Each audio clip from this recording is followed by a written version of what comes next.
अस्सलाम वालेकुम, मेरा नाम है शर्जील और दोस्तों यहाँ पे आज की वीडियो के अंदर तीन डिवाइसेस के बारे में बात करनी है जो कि Redmi Note 9 सीरीज़ के अंदर लॉन्च की गई हैं। Redmi Note 9, Note 9s और Note 9 Pro। इन तीनों डिवाइसेस की मैं अगर अरेंजमेंट की बात करूँ तो यहाँ पे जो सबसे सस्ता वेरिएंट होने वाला है वो है Redmi Note 9। उससे थोड़ा महंगा होगा Redmi Note 9s और सबसे ज़्यादा महंगा होगा Redmi Note 9 Pro, क्योंकि उसके अंदर आपको फीचर्स भी काफ़ी ज़्यादा अच्छे देखने को मिलते हैं। अब यहाँ पे तीनों डिवाइसेस के अंदर जो सबसे ज़्यादा मेन इंप्रूवमेंट आपको देखने को मिलेगी वो इस डिवाइस के लुक में है। यहाँ पे रियर साइड से आपको कैमरा लुक काफ़ी ज़्यादा डिफरेंट देखने को मिलेगा स्क्वायर शेप के अंदर, जबकि यहाँ पे फ्रंट साइड के अंदर भी आपको first time Redmi Note 9 series के अंदर पंच होल डिस्प्ले देखने को मिलेगा। अब यहाँ पे Note 9s और Note 9 Pro के अंदर तो आपको सेंटर में पंच होल देखने को मिलेगा, जैसे आपने Samsung A51 और A71 के अंदर देखा। लेकिन यहाँ पे Note 9 के अंदर आपको वही ट्रेडिशनल लुक के अंदर पंच होल देखने को मिलेगा राइट साइड के ऊपर, जो कि फिर भी काफ़ी हद तक बेहतर है। और यहाँ पे पंच होल के जो साइजेस हैं वो बहुत ही ज़्यादा कम रखे गए हैं, तो यानी कि यहाँ पे आपको जो डिस्प्ले का स्क्रीन टू बॉडी रेशियो है वो काफ़ी ज़्यादा मिलने वाला है। इस डिवाइस के अंदर जो दूसरी सबसे ज़्यादा हाईलाइटिंग अपग्रेड आपको देखते ही पता चलेगी वो इस डिवाइस का साइड माउंटेड फिंगरप्रिंट स्कैनर है। यहाँ पे Redmi Note 9s और Note 9 Pro के अंदर आपको साइड माउंटेड फिंगरप्रिंट स्कैनर देखने को मिलेगा। यहाँ पे ये तीनों डिवाइसेस लुक वाइज अच्छी नहीं है, बल्कि यहाँ पे इंटरनली भी फीचर्स को काफ़ी ज़्यादा इंप्रूव किया गया है। इनके फीचर्स की अगर मैं बात करूँ तो यहाँ पे सबसे ज़्यादा मेजर इंप्रूवमेंट आपको प्रोसेसर और कैमरा के अंदर देखने को मिलेगी। यहाँ पे फीचर्स की बात करते हैं, लेकिन उससे पहले वीडियो पसंद आ रही तो वीडियो को लाइक कर दें और चैनल पे न्यू हो तो चैनल को सब्सक्राइब करके नोटिफिकेशन बेल पे क्लिक कर दें। एनीवे, यहाँ पे सबसे पहले इस डिवाइस के कैमरे के मेगापिक्सल की बात की जाए तो यहाँ पे मेगापिक्सल काउंट के अलावा सेंसर्स को भी इम्प्रूव किया गया है। स्पेशली अगर मैं Redmi Note 9 और Note 9s की बात करूँ तो यहाँ पे आपको 48 मेगापिक्सल का क्वाड कैमरा सेटअप देखने को मिलता है। और यहाँ पे Xiaomi के अकॉर्डिंग सैमसंग का GM1 सेंसर इस्तेमाल किया गया है, जो कि Redmi Note 8 के मुकाबले में काफ़ी ज़्यादा अच्छी अपग्रेड है। और यहाँ पे आपको camera result, camera quality Redmi Note 8 के 48 के मुकाबले में काफ़ी ज़्यादा अच्छी देखने को मिलेगी। इसके अलावा Redmi Note 9 Pro के अंदर आपको 64 मेगापिक्सल का क्वाड कैमरा सेटअप देखने को मिलता है। जैसा कि आपने Redmi Note 8 Pro के अंदर देखा था, उसी टाइप का कोई सेंसर इस्तेमाल किया गया है। इसके अलावा इस डिवाइस के अंदर सेल्फी कैमरे की बात की जाए तो Redmi Note 9s और Note 9 Pro के अंदर आपको 16 मेगापिक्सल का पंच होल फॉर्म के अंदर सेल्फी कैमरा देखने को मिलने वाला है, जो कि सेंटर के अंदर मौजूद है। जबकि उसी तरफ यहाँ पे Redmi Note 9 के अंदर आपको 13 मेगापिक्सल का राइट साइड के ऊपर पंच होल फॉर्म के अंदर सेल्फी कैमरा देखने को मिलेगा, जो कि मेरे हिसाब से काफ़ी हद तक ट्रेडिशनल लुक बनता जा रहा है राइट साइड के ऊपर। अगर ये भी सेंटर में होता तो काफ़ी ज़्यादा यूनिक लुक बन जाता।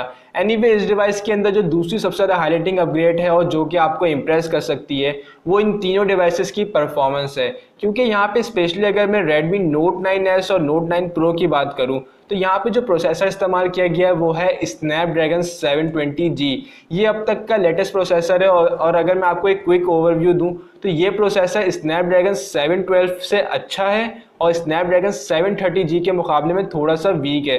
तो आपको थोड़ा सा आइडिया हो गया होगा कि ये प्रोसेसर आपको किस तरह की परफॉर्मेंस देने वाला है। और यहाँ पे इस प्रोसेसर के अंदर आपको गेमिंग परफॉर्मेंस तो अच्छी मिलेगी, लेकिन यहाँ पे जो आपको बैटरी एफिशिएंसी है वो भी काफ़ी ज़्यादा अच्छी मिलने वाली है, क्योंकि ये प्रोसेसर 8 नैनोमीटर के FinFET के ऊपर फैब्रिकेटेड है। और यहाँ पे Xiaomi के अकॉर्डिंग यहाँ पे हीटिंग प्रॉब्लम को भी इसको सॉल्व किया गया है, क्योंकि Redmi Note 8 Pro के अंदर आपको प्रोसेसर तो अच्छा मिलता था लेकिन वहाँ पे हीटिंग प्रॉब्लम काफ़ी ज़्यादा थी।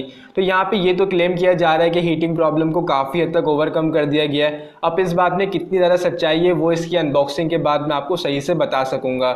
इस डिवाइस के अलावा अगर मैं Redmi Note 9 की परफॉर्मेंस की बात करूँ तो यहाँ पे Redmi Note 9 की परफॉर्मेंस भी काफ़ी ज़्यादा बेहतर है। यहाँ पे जो प्रोसेसर इस्तेमाल किया गया है वो है MediaTek Helio G85 का, और ये भी लेटेस्ट प्रोसेसर है और यहाँ पे गेमिंग प्रोसेसर है। और लेकिन इस प्रोसेसर के बारे में कुछ भी कमेंट देना मेरे हिसाब से मुनासिब नहीं है, क्योंकि ये प्रोसेसर अभी तक किसी भी डिवाइस में इस्तेमाल नहीं हुआ है। लेकिन स्पेक शीट के ऊपर ये प्रोसेसर काफ़ी हद तक आपको अच्छी परफॉर्मेंस दे सकता है। यहाँ पे इस डिवाइस की अगर मैं तीसरी अपग्रेड यानी कि बैटरी की बात करूँ तो यहाँ पे बैटरी के अंदर आपको छोटी सी अपग्रेड देखने को मिलेगी। और यहाँ पे तीनों डिवाइसेस के अंदर 5020 mAh की बैटरी को इस्तेमाल किया गया है। और यहाँ पे Redmi Note 9 Pro के अंदर जो आपको एडिशनल फीचर देखने को मिलेगा वो है 30 वॉट की फास्ट चार्जिंग का, जबकि यहाँ पे बाकी की दो डिवाइसेस Redmi Note 9 और Note 9s के अंदर आपको वही 18 वॉट की फास्ट चार्जिंग देखने को मिलेगी।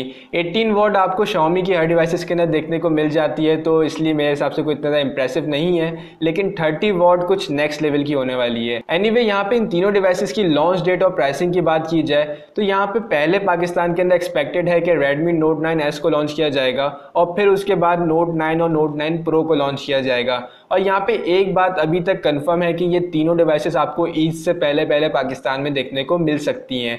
और यहाँ पे जो इसकी सबसे ज़्यादा इंप्रेसिव चीज़ है वो है प्राइसिंग, क्योंकि यहाँ पे अभी तक जो डॉलर की कन्वर्जन के ऊपर जो प्राइसिंग का आइडिया लगाया गया है, यहाँ पे उसके मुताबिक Redmi Note 9 की प्राइस राउंड अबाउट 32,000 के आसपास होने वाली है, जबकि उससे अच्छा ऑप्शन आपको Redmi Note 9s का देखने को मिलता है और उसकी प्राइसिंग 36,000 के आसपास की होगी। जबकि यहाँ पे Redmi Note 9 Pro की जो एक्सपेक्टेड प्राइस है वो अंडर 50,000 है। अगर ये तीनों डिवाइसेस इस प्राइस रेंज के अंदर लॉन्च हो जाती हैं तो मेरे हिसाब से आपके लिए सबसे ज़्यादा अच्छा ऑप्शन जो होगा वो होगा Redmi Note 9s का, क्योंकि यहाँ पे आपको सारे हाई लेवल के फीचर्स मिल जाते हैं ऑलमोस्ट Realme 5 Pro की प्राइसिंग के ऊपर, जो कि काफ़ी ज़्यादा अच्छी अपग्रेड है। आपको ये तीनों डिवाइसेस कैसी लगी मुझे कमेंट सेक्शन में लाजमी बताएगा। आज की वीडियो पसंद आई हो तो वीडियो को लाइक कर देगा, चैनल पे न्यू चैनल को सब्सक्राइब करके नोटिफिकेशन बेल पे क्लिक कर देगा। मिलते हैं नेक्स्ट वीडियो, अपना ख्याल रखेगा। This is Sharjeel signing off. अल्लाह हाफिज़।